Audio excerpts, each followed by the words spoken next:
welcome on back to the Double RT Boxing Show. I am your host, Mr.A. You can see I'm on the road, on the go, on the nighttime. Oh man, there's a lot of ass boxing for a date for me to return. I know, like you guys, you tuned into the show. I said a lot. Hey, I work a lot. I'm a boxing junkie. You can follow me on Twitter, RRTB Show. Just because I'm not putting up videos, I do post live scorecards round by round to the fights I'm watching. You know, it's probably the same fights you're watching. So again, a lot of boxing happening on August 14th, 2021. So I wrote down some of the fights right here since I'm doing it on my phone in the late night on the road. A lot of fucking fights. There's two cards on dazn. There's like so much to talk about. I don't want to make this video too long because I've been gone for so long. I doubt if this gets many views. But there's like brackets. You want to talk about super featherweights. You know, you got Antoine Russell taking on Rodriguez, and you got Rashawn Warren. Those are the number one and number two for a newbie. Then you got fucking Rodrigo taking on Casamignola. So you can talk so much just about that division alone. You got the Moloney taking on Josh Greer. That's another bet. It's like it's so much you can talk about division so hard. This is a extremely talkative, ready to talk boxing league. This is an extremely talkative boxing league. I'm just speed through it. Two cards on dazn, card on ESPN, card on Showtime. Boxing. I'm ready. You're ready. Let's talk it. Virgil Ortiz and Egis Kavalauskas. Interesting, right? Interesting. Again, so much boxing to talk about.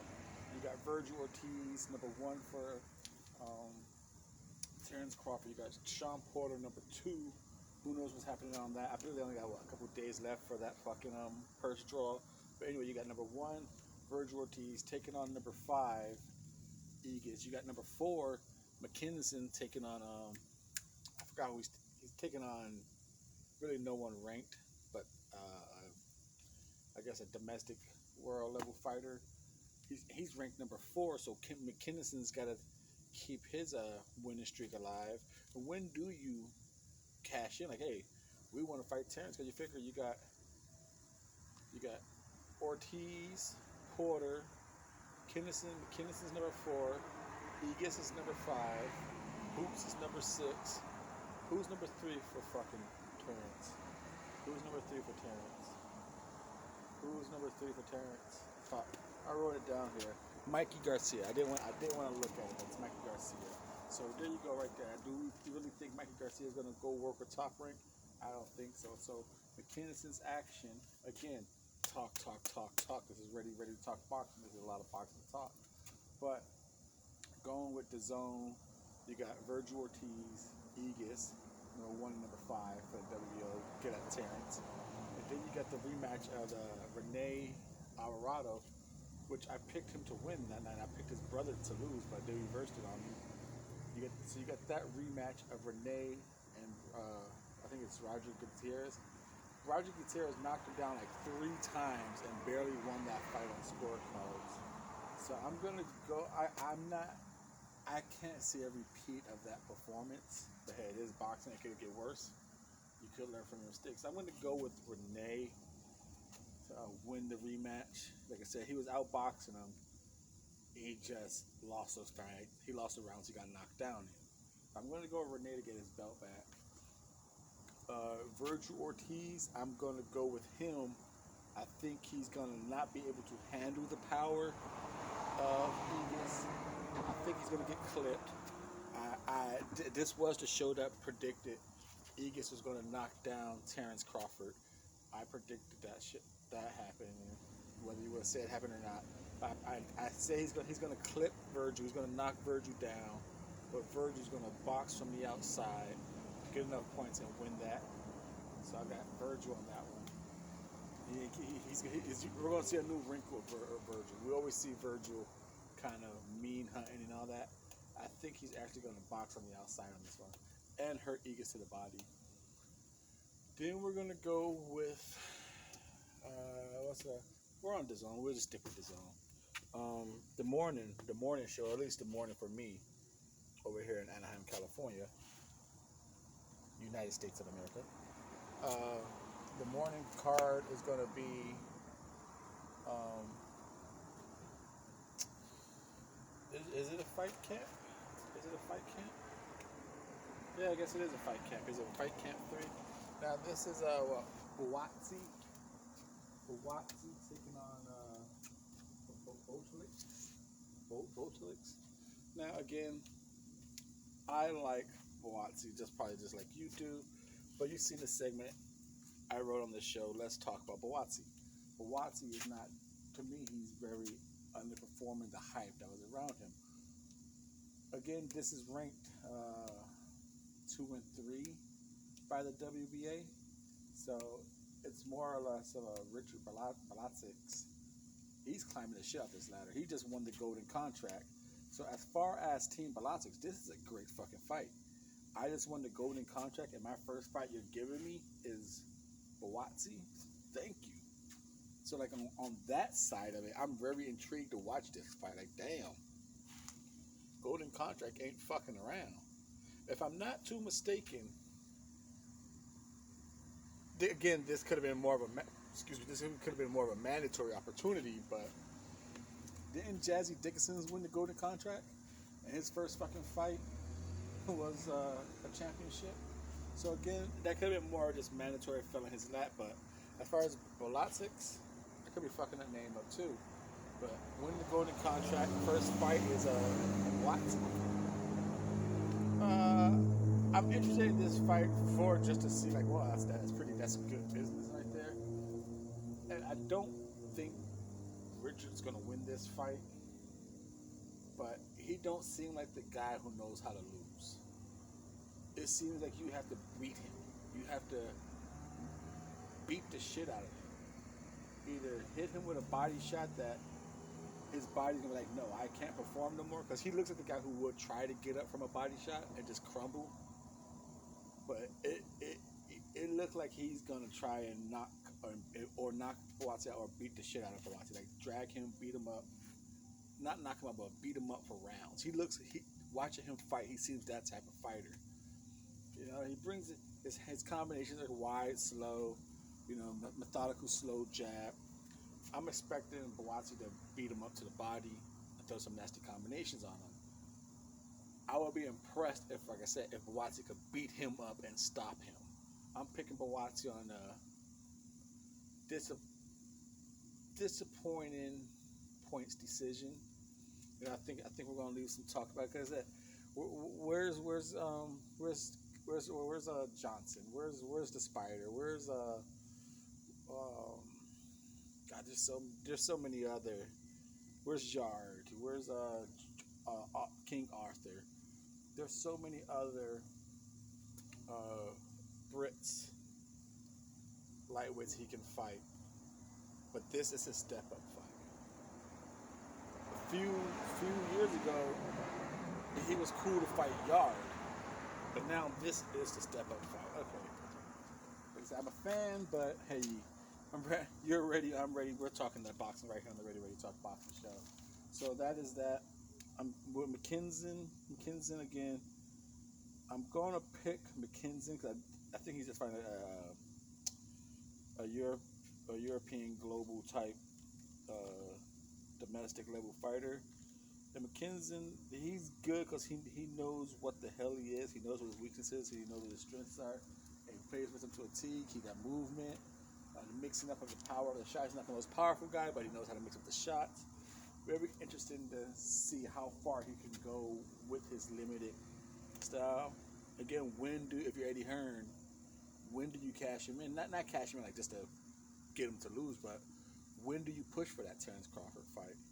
Considering number one's Virgil Ortiz, I don't see. Now, the public might try and pressure that fight, but damn, what's the manager's name? Garcia's brother, Robert Garcia. He said in many interviews he prefers Virgil not to fight fight right now. Wait for the Boots fight. He's waiting for those two fights. So when do you again Porter knows Garcia? Like I said, top rank Garcia knows. And you got McKenzie. When do you Eddie Hearn say, hey, we'll take that fight? When do you say fuck it? McKenzie ain't gonna get any better, I believe. So interesting. On the back half of that card, the WBC number 14. Very interesting to see if the defense of Farouk has improved. You know, it's amazing how that one little, was it a loss or a draw against McGregor? You know, but he definitely outboxed McGregor. I thought maybe you went with the more head snapping shots, or the harder rememberable shots was McGregor, but I remember Farouk boxing the shit out of him. So it's amazing how that, like I said, when you hear them say, "Oh, the judges robbed them," blah blah blah, and changed the event of a career, you got Lee McGregor ranked like number 2 or 3 or 4 for Inouye. You know, so like I said, ESPN could push McGregor for a real hard American fight. You know, even though he's a Brit. Now, if you want to go to fight him in the Brits, the Brits got a fight. You know, you got Lee McGregor versus Inouye. Bring it on. Fill some seats in. It's a traveling show. You can sell it in America. At least ESPN American fans have seen McGregor. Now, how much have they watched those McGregor cards? But he's been on ESPN. So you can sell that to an American audience. So I'm interested to see where Farouk goes. Did he learn to do better defense? Not just move his head. You know, he was taking those shots. That's why he lost the fight. And that's for the international bantamweight WBC. So considering Inouye is Japan and Britain is in Europe, you know how the belts work. I would tell you again, this is international. He don't have to travel across oceans to the champion. So international is a good belt for him to have. He could cross dry land and go to Japan and get a title shot. So that's that.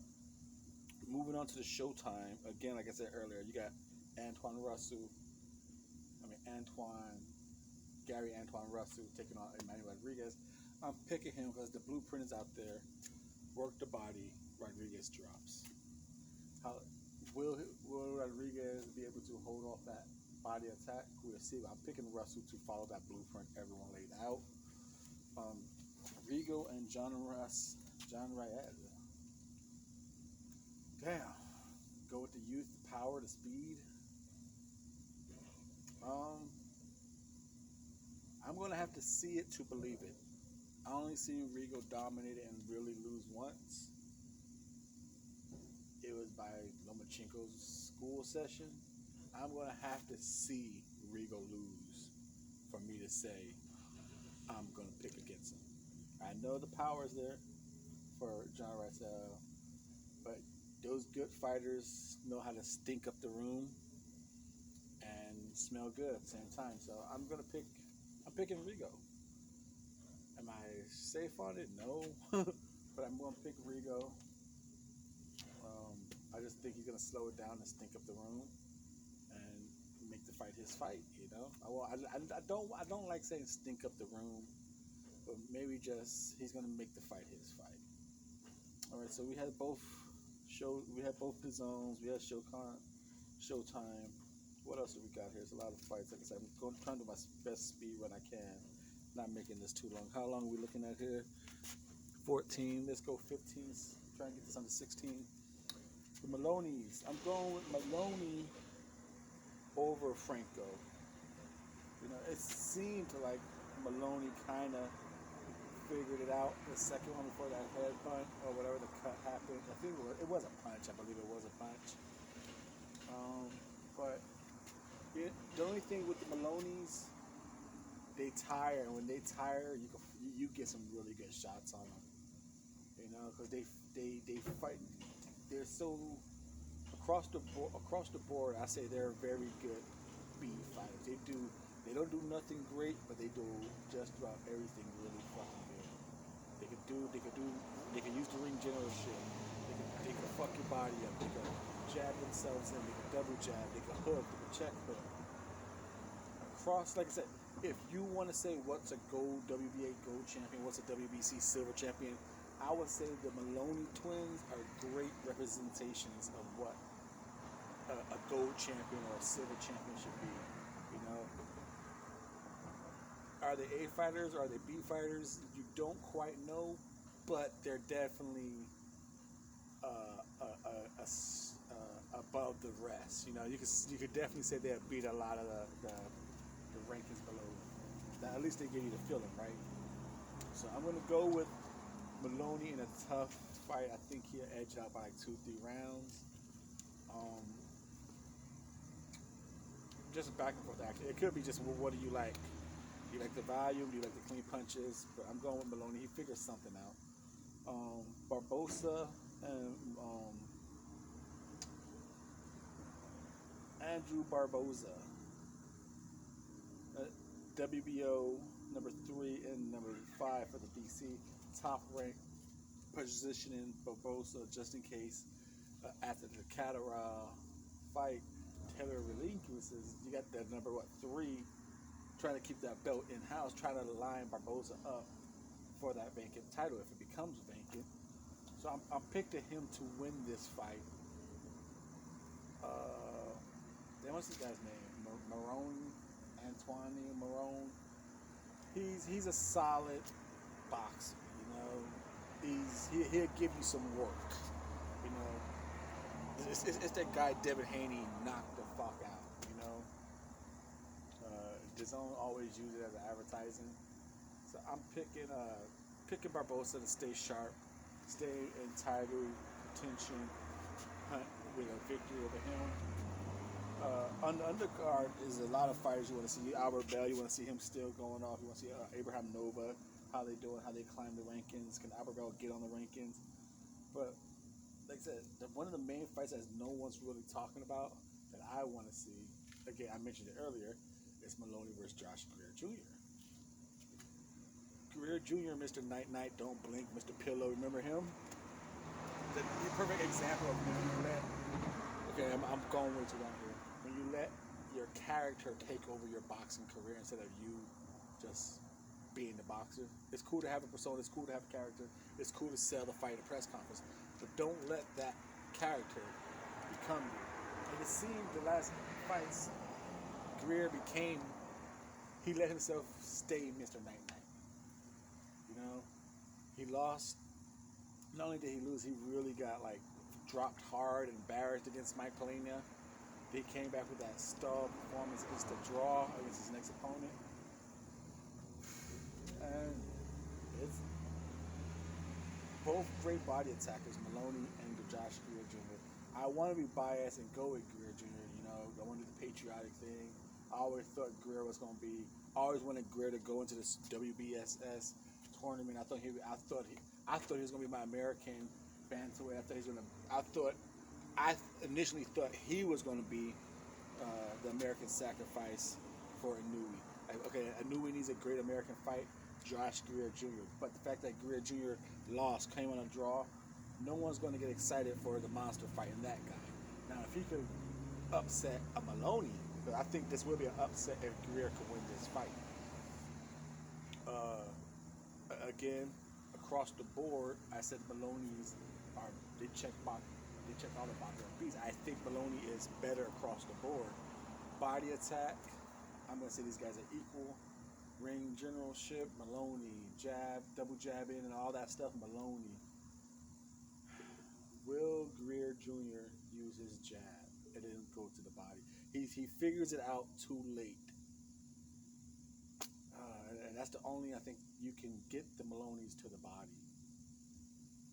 Oh my God, this is a tough fight. The bias in me wants to pick Greer. The boxer in me wants to slightly choose Moloney. I'll make myself happy overall. I'm going to go with a draw. the ready talk boxing here. Oh man, 'cause that's a tough fight. Greer needs this victory bad, and Moloney, this would be a good fight. But I'm gonna go with a draw just cause it's easier for myself. That's the Double RT Boxing Show. I'm the ready talk boxer. I'm Mr. A. Thank you for your time and support. Tune back in. Who knows when I make another video, but I'm still talking about boxing. Follow me on Twitter, RRTB Show. I'm a boxing junkie. This is the Boxing Rehab. I was ready. You was ready. We talked boxing. 20 minutes. Thank you for watching.